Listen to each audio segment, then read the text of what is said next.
All right, what's up, everybody? Thanks for clicking this video. Thanks for tuning into my channel. My name is Simon Hill, aka Mr. Delks Moses, aka Mr. Anoints Himself with Grease, governed by Caprice. Today is April 13th, 2025. It's about 11:40 p.m. where I'm at right now. I should be asleep, but instead we are up reading our 10th book in our Book to React series, and this is episode 13 of reading Racism in Europe, 1870 to the year 2000, written by the professor Neil MacMaster from East Anglia University. And this is a powerful book that we've been reading for the past 2 weeks or so, day by day, bit by bit, hour by hour, breaking down every single paragraph, every single sentence, reacting to the text live for the people. So I hope you can hear me well. Let me know if there are any issues with the sound. I had to adjust some things on OBS real quick before we started this stream, but now we should be good, and I'm looking forward to rocking with all of y'all. So hope you enjoyed this live stream, and like always, before we do any reading, we will read the comments from people that reacted to the previous live stream. And I had an interesting comment from somebody who left a comment under the last live stream for yesterday. So this is a comment in relation to something that I spoke about maybe 20 minutes or 30 minutes into the stream, which gives me hope that people are actually like listening and paying attention and following along with the book and really soaking up knowledge here, because the point of doing these live streams are to educate the people, teach myself, learn for myself, but also to share knowledge with y'all and build with y'all. So we have this very interesting comment that came about a day ago from Stacy Carlton 2056 under the live stream we did yesterday, part 12, so go check that out. And she says the YouTuber is Osmond Gold. Now she is referring to when in the previous live stream yesterday I said that there was this YouTuber out there who was making historically revisionist videos about Nazi Germany. Basically, anything the Nazis did, this person is trying to, change the past or rework the past or reformulate it to make it seem like the Nazis were actually not that bad or innocent altogether. In the live stream, I gave the example of a video I watched where this person covered the Nazi book burnings. As we know, the Nazis famously burnt books in a public square for everybody to look at, right? And this YouTuber said that those books were being burned because they were about gay people or transgenders or something like that. Okay, Stacy Carlton says, I'm a guy. Okay, I'm sorry. Stacy Carlton is in the live stream now. Shout out to Stacy Carlton. I'm reading your comment live on stream. So shout out to Stacy Carlton for this interesting live stream comment right here. So yeah, anyway, I just said that this YouTuber is basically trying to whitewash the Nazis, and Stacy Carlton is bringing up Osmond Gold. Now, I found the YouTuber actually last night, and it's not Osmond Gold. It's this guy that I'm going to put in the chat, Zoomer Historian. If any of y'all have heard of Zoomer Historian, he's the guy who basically does Nazi apologia on YouTube, right? And his identity is out there. Actually, we should do a live stream just exposing this guy. He's basically this young white man that lives in the middle of nowhere in the UK, and he's a proponent of like one of the far right parties in the UK, and he's basically a fascist Nazi young man, right? What is wrong with young white men? Somebody tell me, what is wrong with young white men? Why are so many young white men hateful? Why are so many young white men predicated on violence towards other people? Why are so many young white men not able to get pussy? Why are so many young white men unable to get laid? Why are so many young white men unable to have sex? Why are they so violent? Why are young white men so goddamn violent? They are animals. They are animals, goddammit. And I'm talking about the Peyton Gentrins of the world. I'm talking about the Brenton Tatums of the world. You know, the guy that shot up that mosque in New Zealand. Why are young white men so goddamn violent? Somebody let me know. Somebody let me know.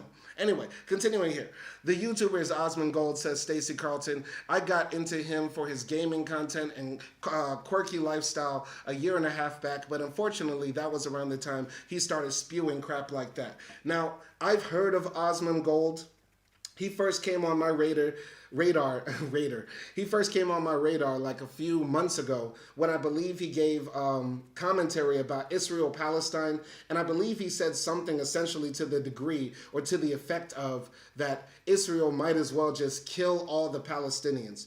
And he doesn't care if they're men, women, children, babies burnt alive. Osmond Gold said something like that, if I remember right. I haven't kept up with him because I thought whatever he said was just so gross that it's not even worth like giving him more air or more shine and stuff like that, right? And so I just chalked him up to being another, young white man out there twisted and deluded, right? Which is happening in their community.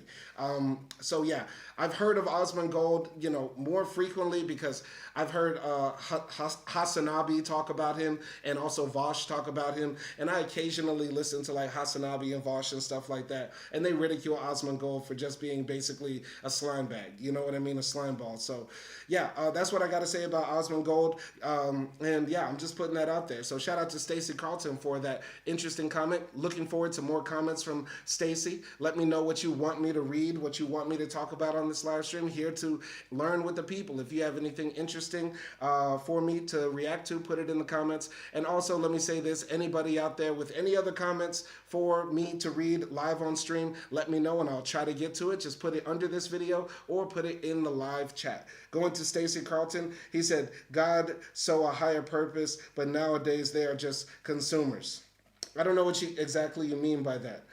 God saw a higher purpose in young white men. I believe all people, young white men, young Hispanic men, young black men, all have the ability to do great things. And let me just be frank, not all young white men are hateful bigots. Not all young white men are no pussy getting incels. Not all young white men are basically Peyton Gentrin. But too many of them are. And they have a problem in their community that they need to address. And until they address it, I'm gonna call it out. I'm gonna say it. I'm gonna point out all the hypocrisy and lunacy and degeneracy in the whites. I'm gonna point it out because that's just what I do. I love doing that. That actually makes my dick get hard. But explain what you mean, Stacey Carlton. Anyway, we're not going to be doing a lot of reading for today. We're just going to be finishing up chapter 5 with the last few sections of anti-Semitism in France, anti-Semitism in Hungary, and anti-Semitism in the Soviet Union. About 10 pages or so. So that's just all we'll be covering. And then for tomorrow's live stream, we'll be covering chapter 6 in this book, Racism in the Age of Labor Immigration, 1945 to 1974. I don't know exactly what you mean above that. I don't see the one above that, Stacey Carlton. You have to let me know what you mean by above that. So let's continue here. Anti-Semitism in France. So racial anti-Semitism had far deeper roots in French culture than it did in that of Italy. In yesterday's live stream, we read how interestingly anti-Semitism played out in Italy. Basically, Mussolini wasn't really that hard on the Jews until like Hitler put that pressure on them, and the Jews weren't really like thrown into concentration camps until the Nazis basically occupied Italy. And very few of the Jews in Italy were even around, and the ones that were around were like intermarrying with Italian Gentiles, and they had really no issues. So that's what he's talking about here with Italy. So continuing here.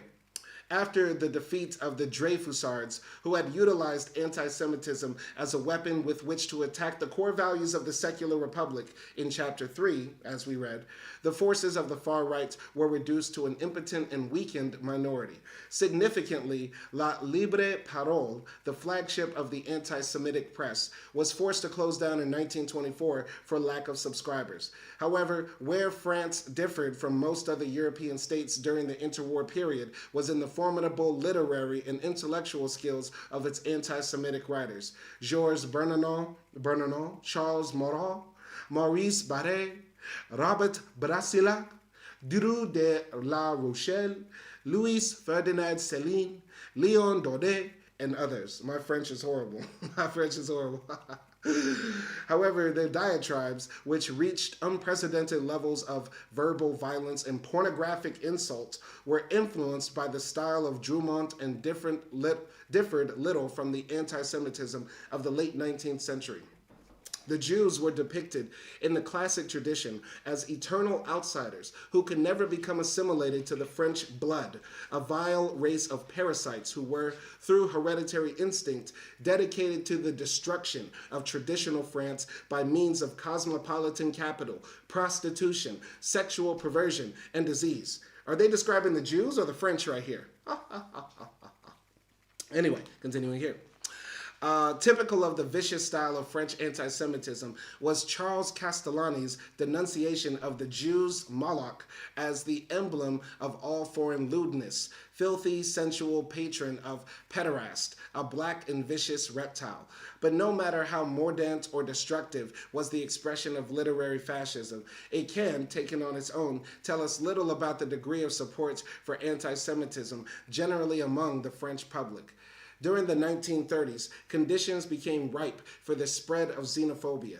The Great Economic Depression, in conjunction with the arrival of many hundreds of thousands of immigrant workers and refugees, most notably 1 million Spanish Republican exiles in 1939. Damn, I better not hear a French person complain about the Africans moving to France. I better not hear a French person complaining about the Moroccans moving to France. When literally in 1939, 1 million. Can you imagine a country absorbing 1 million people in 1 year? That's insane. That's insane. 1 million Spanish Republican exiles in 1939 moved to France, and that created a strong current of anti-foreigner sentiment. The growth of fascist leagues like the Parti Social Français and the Parti Populaire Français, and the tense climates of impending civil war that was ushered in by the Popular Front marked a resurgence of right-wing activity. Léon Blum, a prime minister from 1936 to 1937, became the object of a sustained anti-Semitic campaign.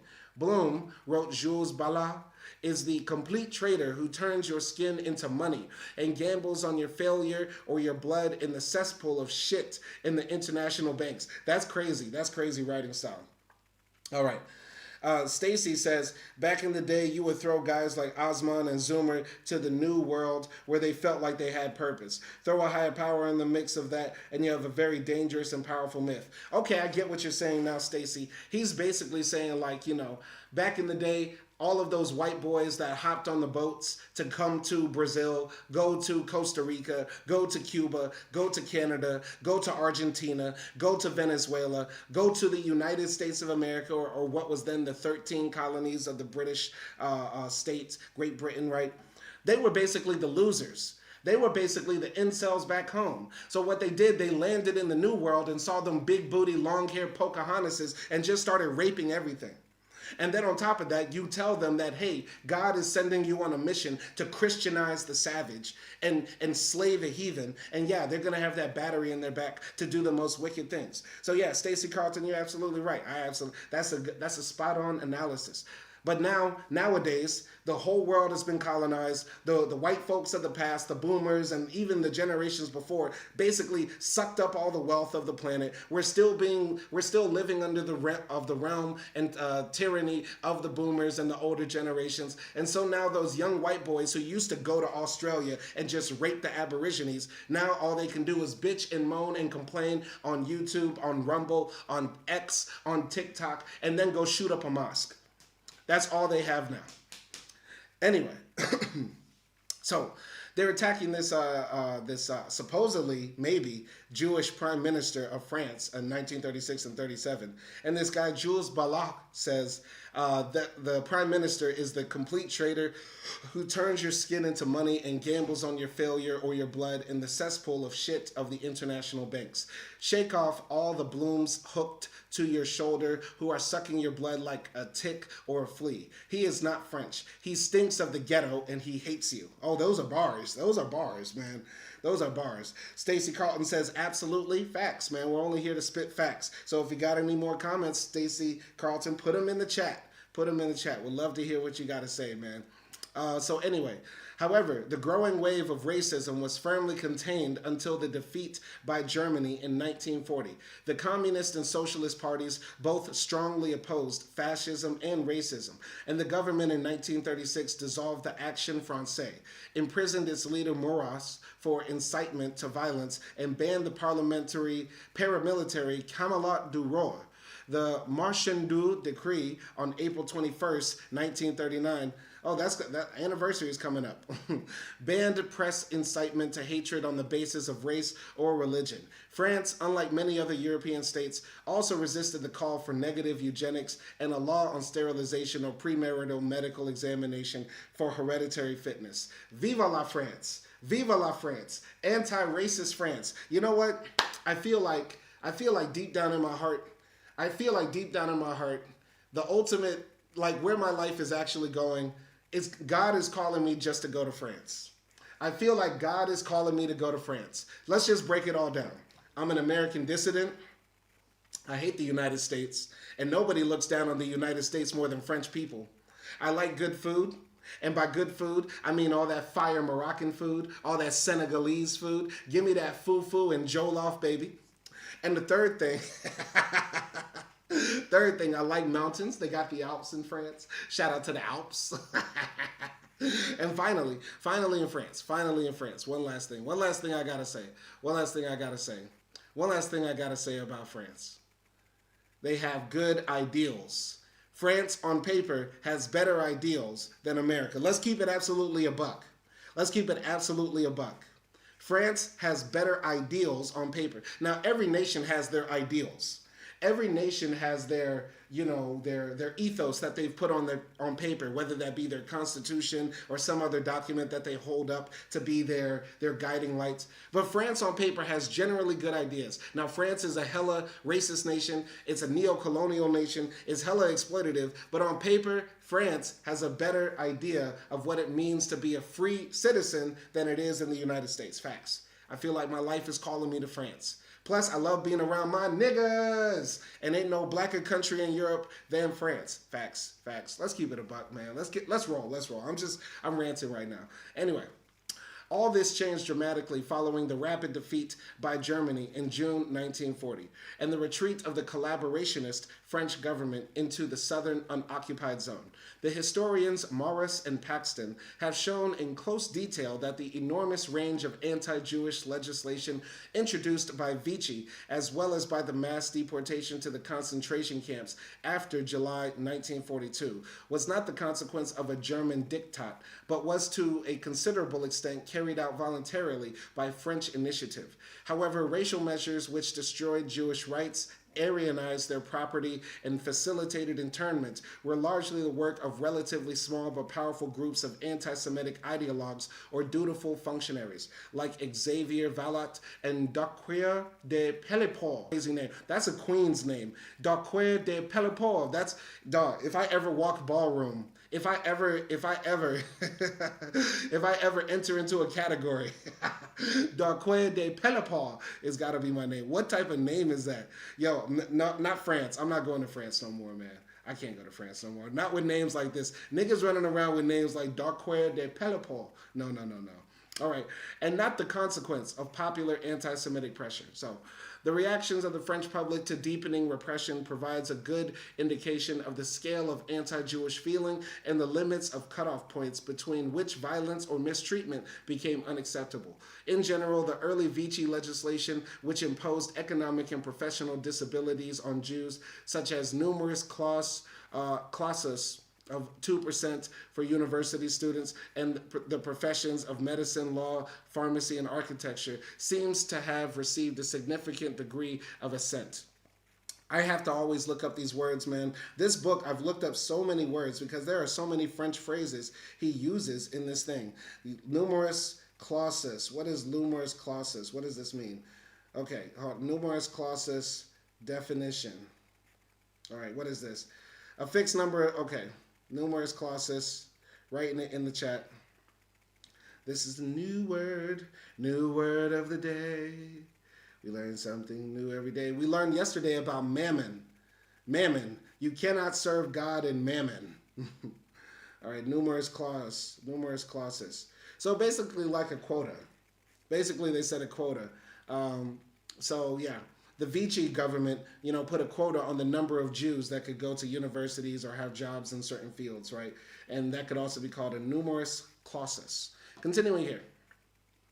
However, the imposition of a yellow star on March 15, 1942, the first clearly visible sign of persecution, produced widespread opposition among a public who felt it to be profoundly offensive and shameful. The German extension of the final solution into France after July 1942 and the sight of Jews being arrested or herded into cattle wagons caused an outcry, even among ordinary people who had been loyal to Marshal Pétain.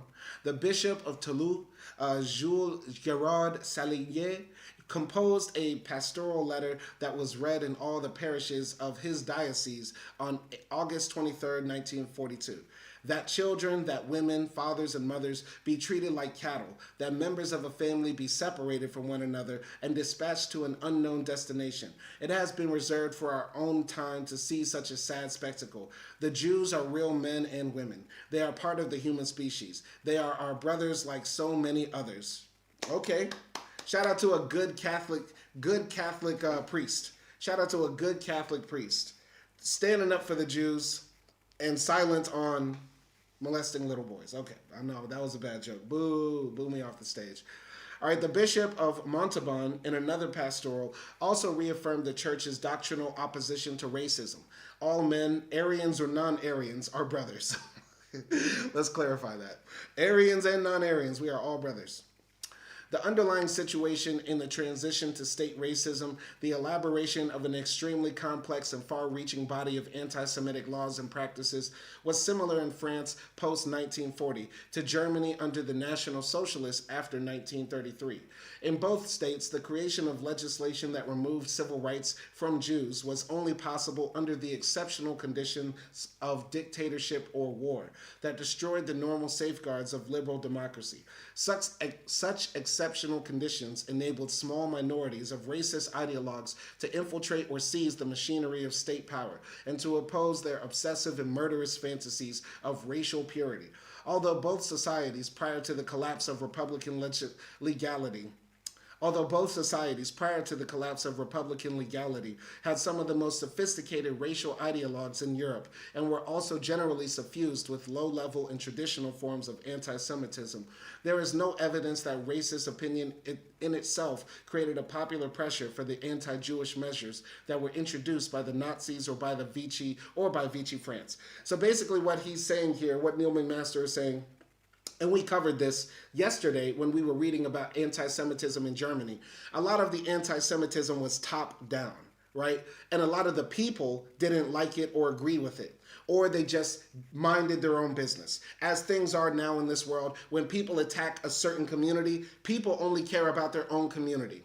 You can attack trans people, you can attack Muslims, you can attack atheists, you can attack Christians, you can attack black people, white people, but if you're none of those, you're just going to say, as long as it's not me. You're going to put those blinders on. So that's basically, what he's also trying to say here. The Vichy government did things that were nasty to Jews. The Nazis did stuff that was nasty to Jews. But in both of those cases, it wasn't a bottom-up swelling. Now, that doesn't mean that the people in the lower classes, the average everyday folks, weren't anti-Semitic or weren't racist or anything like that. But they didn't have the desire for the extermination of a group of people like the people in power did.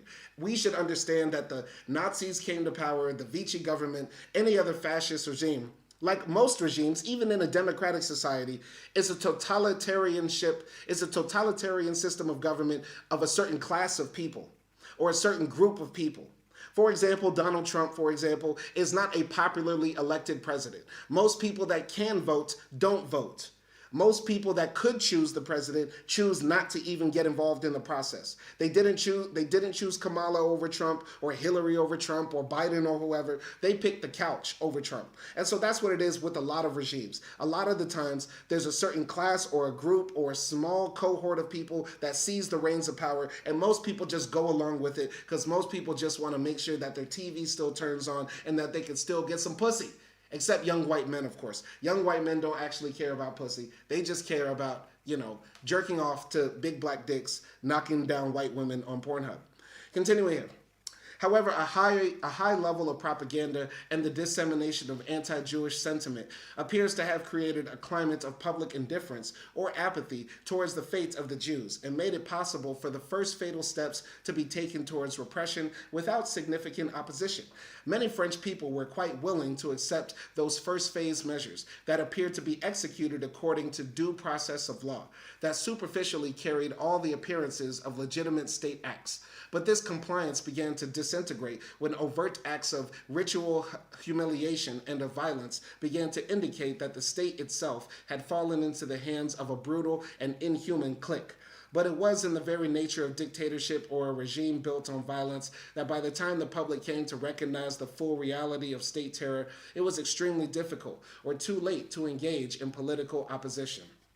However, for a small minority of racist ideologues, the collapse of liberal democracy created a window of opportunity.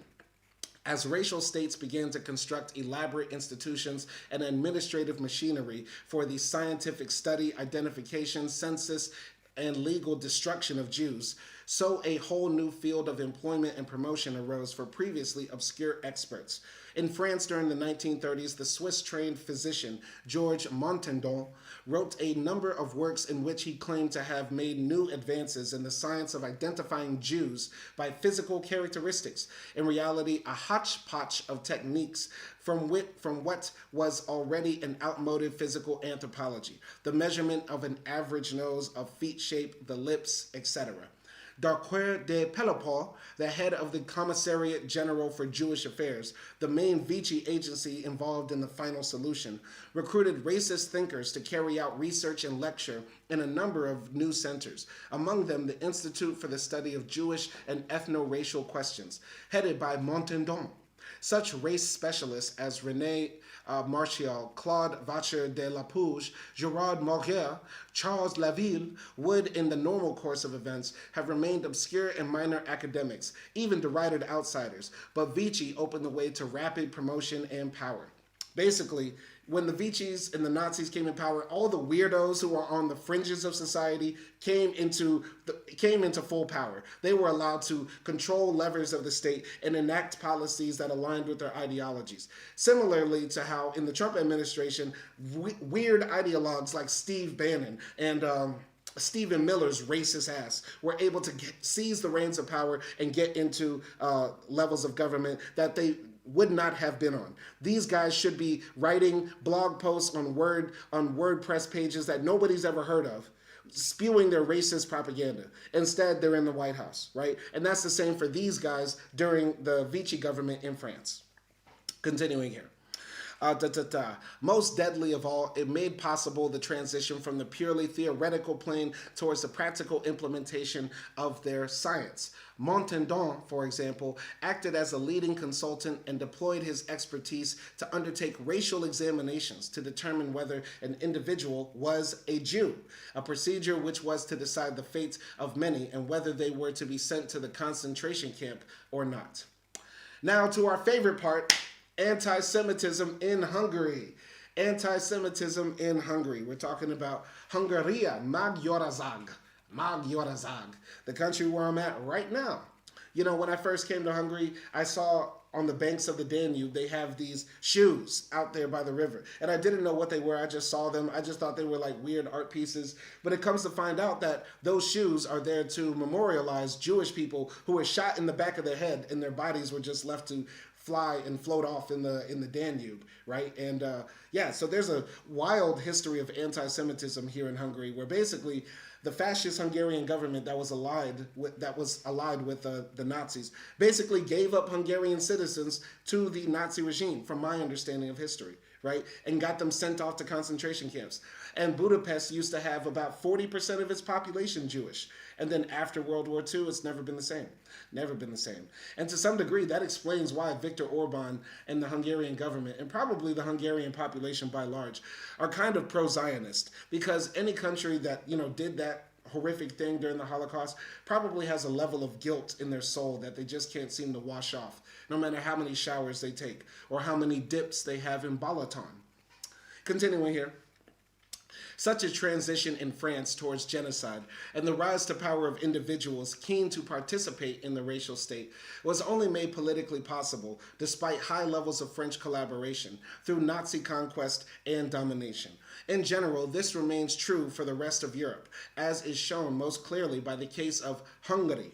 Although Hungary, like Poland and Romania, had a strong anti-Semitic tradition and an indigenous fascist movement, the Arrow Cross, the authoritarian regime of Admiral Miklos Horthy represented an old-style authoritarian government rather than a modern totalitarian or fascist form of rule. In 1938, Horthy, like the leaders of other Central and Eastern European states, had attacked the strong position of Jews as entrepreneurs and professionals within the traditional agrarian society of Hungary and imposed a quota of 20% on Jews in sectors of private business and the professions. Such forms of economic anti-Semitism were not, however, driven by a logic of genocide, and Hungary, although an ally of Nazi Germany, strenuously defended its Jewish nationals against all German pressure to implement the final solution and to deport them to the extermination camps. However, this all changed quite dramatically when German troops occupied Hungary in March 1944, and although facing inevitable defeat,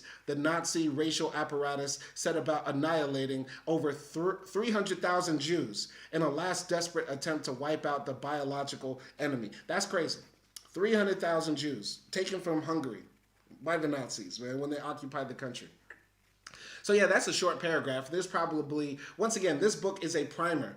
This book is a primer on a lot of the ideas. Each of these sections could be a book in and of itself, but this book, Racism in Europe, is just an overview of many of the trends and facts of history that have happened, right? And more research needs to be done. So let's go to our favorite place, the Soviet Union. Let's go to our favorite place on this channel, comrade, the Soviet Union. Comrade, are you ready to go to Russia? Let's go. Lastly, the Russian Revolution and the survival of the Soviet Union after a phase of civil war ensured that a large block of continental Europe, with one of the biggest Jewish communities, would fall under a communist regime with a radically different anti-racist ideology. Prior to the First World War, Tsarist Russia, among all European states, had retained the most powerful and elaborate legal and political system for the segregation and oppression of the Jewish minority. Since, at a later stage, the Stalinist regime remained tainted with anti-Semitism, it is often overlooked how far the Russian Revolution marked, if not a liberating moment for Jews, at least a dramatic elimination of the Tsarist pale and a modicum of protection against both pogroms and a descent into the forms of genocide that developed further to the west. The Revolution and Civil War in 1914 to 1921 created a situation of chaos in which the anti-Bolshevik White Army, as well as anarchist forces under Nestor Makhno, were able to give vent to anti-Semitism, pillaging and murdering on a vast scale. Some 600,000 Jews were displaced or became refugees. 150 to 200,000 were killed or wounded.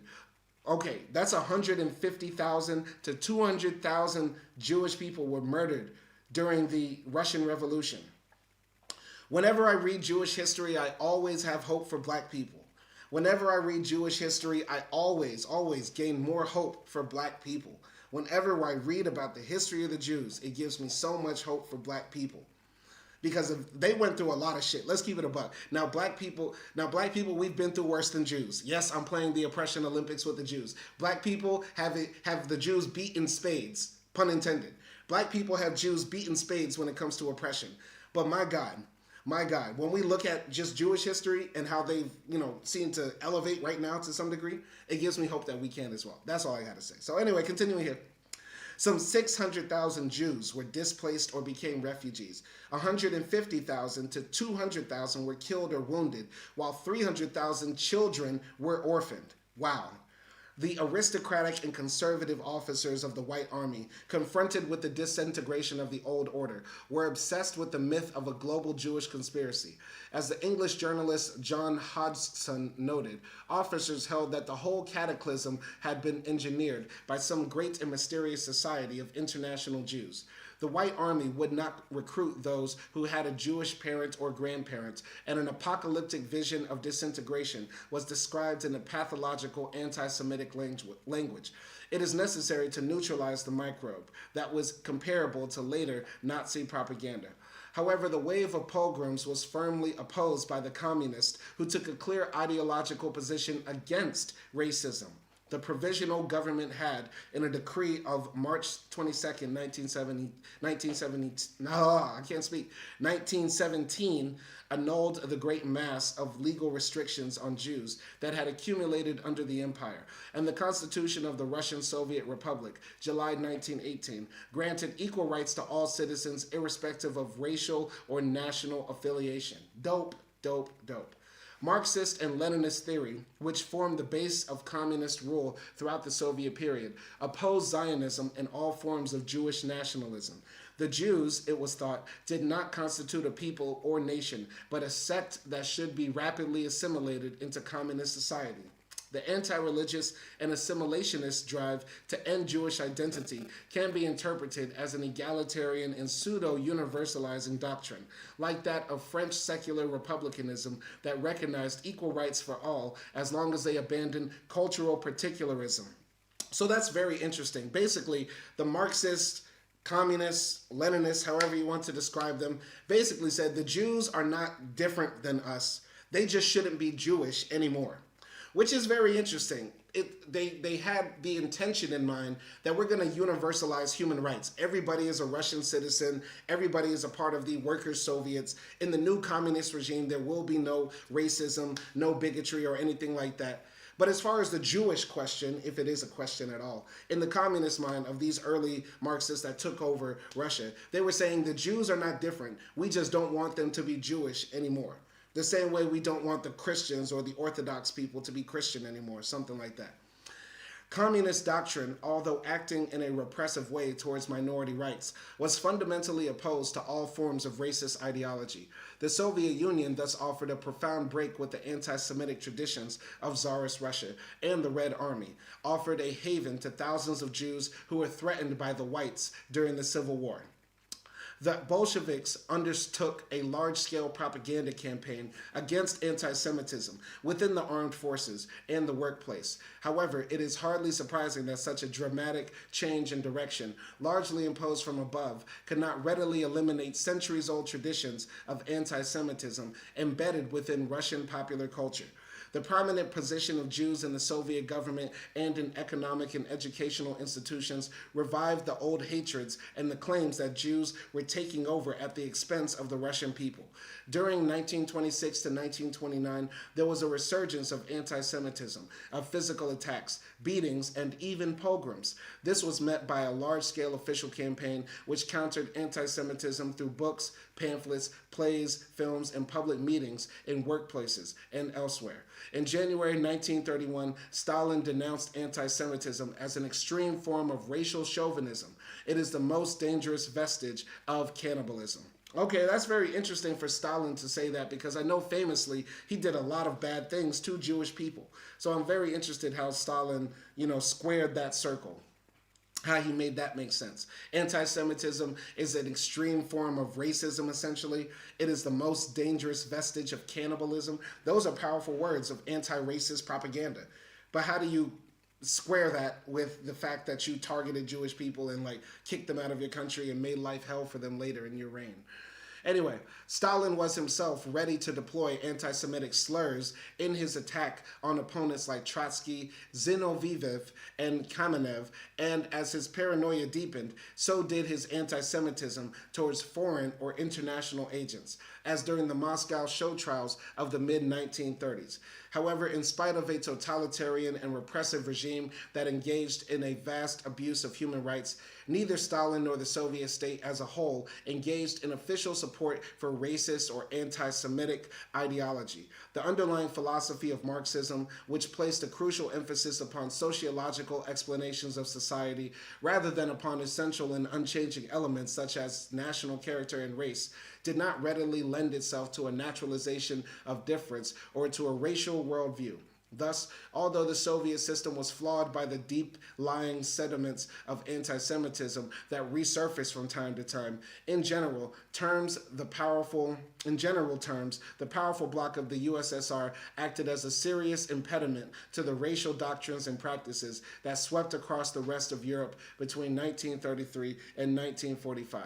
Okay, so there's more that I wish, Neil MacMaster said here, because I think if we're going to talk about anti-Semitism in the Soviet Union, then you have to mention more about Stalin and how he treated Jewish people. Like, I feel like this is just not right. It's kind of offensive, low key. Like, if I was Jewish and I read this, I would be like, yo, that's not cool, man. That's like saying, like, we're talking about the history of the United States, and we talk about, Thomas Jefferson, and then we just mention one sentence about Sally Hemings or the slaves or something like that. You know what I mean? Like, there's more to this story than just like, yeah, the Soviet, yes, I agree. You know what I mean? As a communist, right? As somebody who identifies as such, of course, like, the Soviet Union was good in the fact that it was one of the few nations that was explicitly anti-racist when much of the other parts of the Western world were still very much racist and anti-black.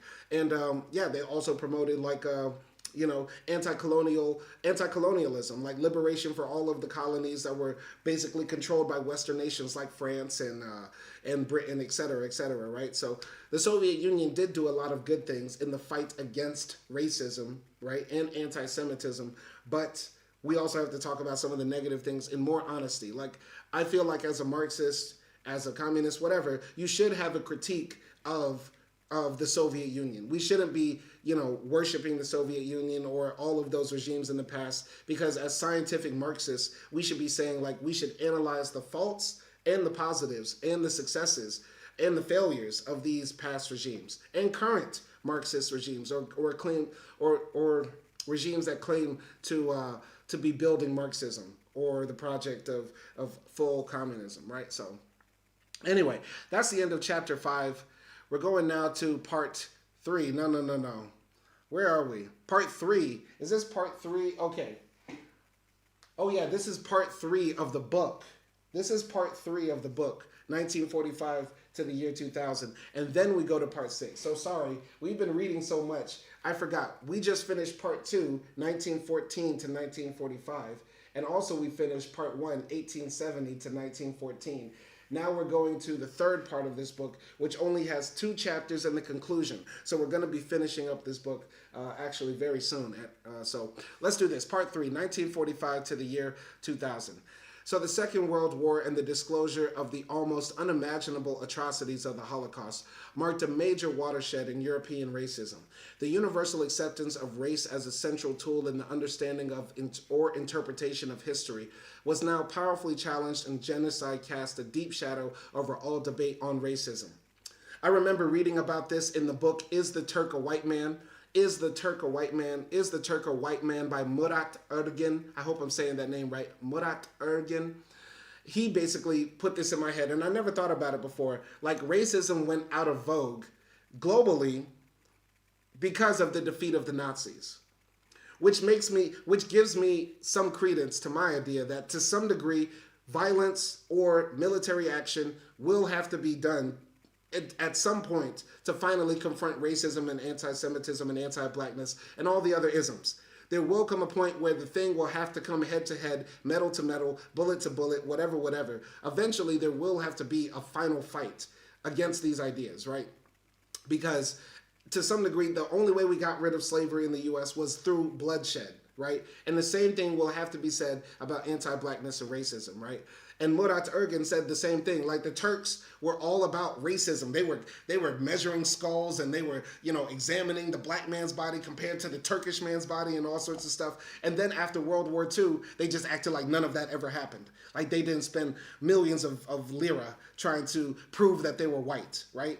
So yeah, very interesting. He said the same thing here that I heard in that other book that I'll always remember. So basically, the universal acceptance of race as a central tool in the understanding or interpretation of history was now powerfully challenged, and genocide cast a deep shadow over all debate on racism.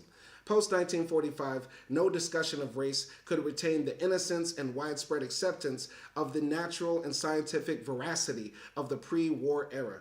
A major movement by scientists to discredit the idea of race, although initiated in the 1930s, began to make a major impact from the 1950s onwards. Post-war governments and the general public, from Germany to Russia, could not readily tolerate anti-Semitism, particularly as commemoration of the Allied struggle was structured in terms of the heroic sacrifice of those who had given their lives to ensure the defeat of the hideous forces of racist Nazism and fascism. However, the first post-war phase, explored in Chapter 6, 1945 to 1974, was also one of mass labor migration into Western Europe. This was partly encouraged by governments to resolve a problem of labor shortage during a period of sustained economic growth, and partly triggered by the process of decolonization.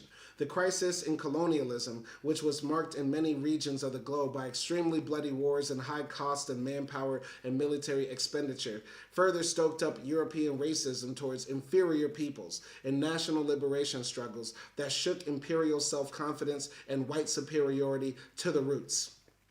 The concomitant arrival of some 15 to 16 million colonial immigrants inside Europe of peoples that were physically and culturally distinct and highly visible meant that popular racism began to target the new black minorities, while prejudice against the Jews became more muted or concealed.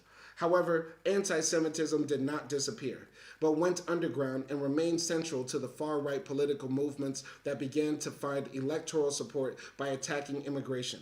Governments and political movements post-1945 were obliged to define their position in relation to both modalities of race, anti-black prejudice, and anti-Semitism, unlike the pre-Second World War era when this was not necessary. So basically, after World War II, race went out of vogue, and also there had to be the rebuilding of Europe after much of it was destroyed during the war, right? So more people started moving to Europe. Black people from Africa came back to rebuild France and other parts, right? And also other people from the colonies were moving into the UK to help rebuild and stuff like that. And so now it's different than just having Jews, who are mostly white-looking people. Now you have these visible minorities. It's hard not to identify the black man, right? And so, yeah, it became easier for racism to be acted out. But also at the same time, popular sentiment and also the leaders of these new countries that were created after World War II framed their idea of why they fought that war that was so bloody and so horrific as we were fighting to stop racism. We were fighting to stop genocide. We were fighting to stop crimes against humanity based on people's, identities, their ethnicities, right? And so now we have to square that circle of we still want to be racist, but we're also the anti-racists that beat the Nazis. You know what I mean? So this became the new problem. So the first phase of mass labor migration, 1945 to 1973, when European economies actively sought third world labor, gave way to a second phase of strict immigration control and frontier closure, Chapter 7.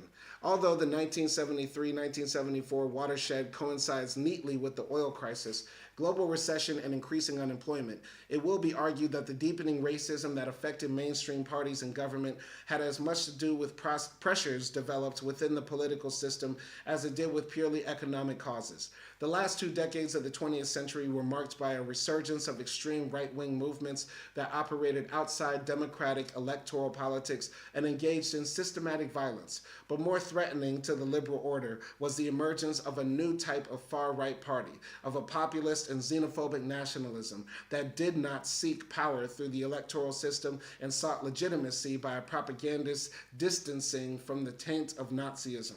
The French Front National served as a model for similar parties that began to make significant gains in Germany, Belgium, Italy, Switzerland, and Austria. This strategic shift and transformation of the traditional far right was greatly assisted by the formulation of a so-called new racism that replaced scientific and biological racism with the discourse of cultural racism, defending the right to difference, to protect national or European identity from the swamping effect of alien immigrant cultures. Basically, this is the argument that the white supremacists have been using now.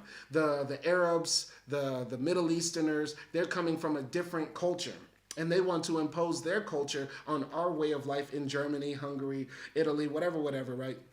And we have the right to be different. And so, therefore, these people do not have the right to come into our country. In fact, we should try to mitigate them coming into our country as much as possible, because their difference is enough to warrant them to be treated differently by us, right? Ukrainians can come, but the Syrians, they can't, essentially. Traditional parties, both of the social democratic left or the conservative right, responded to this serious electoral challenge not by placing a cordon sanitaire, basically a sanitary region, around national populism, but by themselves taking a firm line on immigrants and refugees that further legitimated hostility towards minorities. And we're still living through that today. Now we're getting closer to the modern era, right? Finally, the conclusion examines some of the general implications of this study, the usefulness or otherwise of theorizing about racisms in the plural, as well as some prognostications as to the development of contemporary racism as we move into the 21st century. All right, the last section we're going to read here is the opening of chapter 6, and then we're going to stop. And then for tomorrow's live stream, we're going to pick up on the attack of science of race on page 170. So this is the last page. If you have any comments or questions, put them in the chat and we will get to it. Racism in the Age of Labor Immigration, 1945 to 1974. The Second World War and the recognition of the appalling reality of the Holocaust marked a major turning point in the history of racism. The biological theories of race that had been so widely shared in Europe for 2 centuries were exposed by mainstream science as lacking in validity. This revisionism went hand in hand with a post-Holocaust awareness that the myth of race had led and could continue to lead to intergroup hatred, discrimination, and large-scale violence and systematic murder. After 1945, any debate on the issue of race was informed, whether explicitly or implicitly, by the consciousness of the hideous reality of genocide.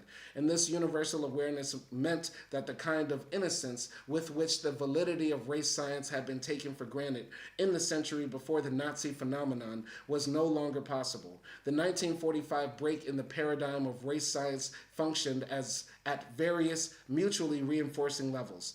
Firstly, the old science that was grounded in a belief in the concrete reality of absolutely distinct and separate races was fundamentally challenged by a majority consensus of anthropologists, socialists who demonstrated the radical flaws within earlier forms of race thinking. Going now to the comments, Stacy Carlton says, good read, man, I'm glad I found this channel. Shout out Stacy Carlton, you're always welcome here, and all comments are welcome as well. Secondly, there was a political break in that post-1945 European governments created a post hoc legitimation for the war against Nazism on the grounds that it was necessary to defeat a regime capable for the horrors of the final solution. Having recently sacrificed millions of lives in the war against fascism, a sacrifice of those who were only recently dead and who were mourned and commemorated on a large scale through new monuments, parades, and rituals, the post-war political order could not readily tolerate a resurgence of racism. Thirdly, there was a widespread moral revulsion against genocide, the full horror of which was only gradually revealed to the public through film and print, which meant that any attempts to openly support racism immediately brought into play associations with the gas ovens and triggered a powerful hostile response. So basically, there were many reasons why racism, now was going out of vogue, or at least was transforming, right? As Frederick Douglass liked to say, I want to see how the snake of the past will morph into now, or something like that. I'm paraphrasing Frederick Douglass, right? When basically slavery ended, Frederick Douglass was very happy, but he also said, I wonder how the snake of racism will transform, is one of his quotes. And I'm butchering it, but you get the idea, right? And so, yeah, basically, the science that said that there were individual races, the Aryans were one thing, the Negroes were one thing, and they can never be one. They are not the same species even of man, right? That started to go out of vogue because scientists were being more honest in their research, and they weren't being motivated by political means like the Nazis were funding anthropologists and scientists to say that, yeah, race is exact and it's concrete and the Aryans are the superior and all else are inferior, right? And yeah, there was a new regime being formed in many of these countries who were, very much anti-Nazi. And so they were creating this new regime whose identity was based on not being Nazi and being egalitarian and being non-discriminatory. So yeah, they can't just embrace the old racism of the past, right? And of course, basically racism was associated with this evil regime that tore Europe apart. I would argue that it's not that the Nazis were bad now. It was just that people didn't like the Nazis because they lost. Once again, people actually don't care about other groups of people. People don't actually really care that much about discrimination against Jewish people. They don't care about discrimination against black people. They just care that the people that hate Jewish people and the people that hate black people, by and large, are losers. That's what it is. If the KKK was the cool, sexy group to join, it would be in vogue to hate niggers. If the Nazis were fly, fashionable, and cool, we would all try to be like Kanye West. But they're not.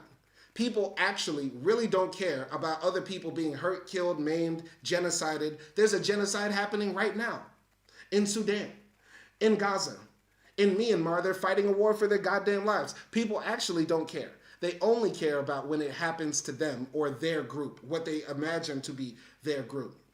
And so after World War II, basically the people of Europe were like, the Nazis lost, they suck, they destroyed our whole continent, so racism bad, is essentially how I'm understanding it. But that's my take. I would like to know what y'all think. So this has been our reading of racism in Europe from 1870 to the year 2000. Once again, shout out to everybody who showed up. Shout out to my new guy up in here, Stacy Carlton, for the wonderful quotes and comments that he put up in here. And shout out to everybody else up in the live stream who will leave comments under this video. I know you will, because at the beginning of every live stream, we will always read one of the comments before we start reading the actual text. Y'all be easy out there. We're going to continue for tomorrow, probably finishing chapter 6 and then jumping into chapter 7 the day after that on Tuesday. And we'll probably be finishing this book on Wednesday. So we'll knock out each chapter one by one. It's about 10 pages each. Y'all be easy out there, and peace.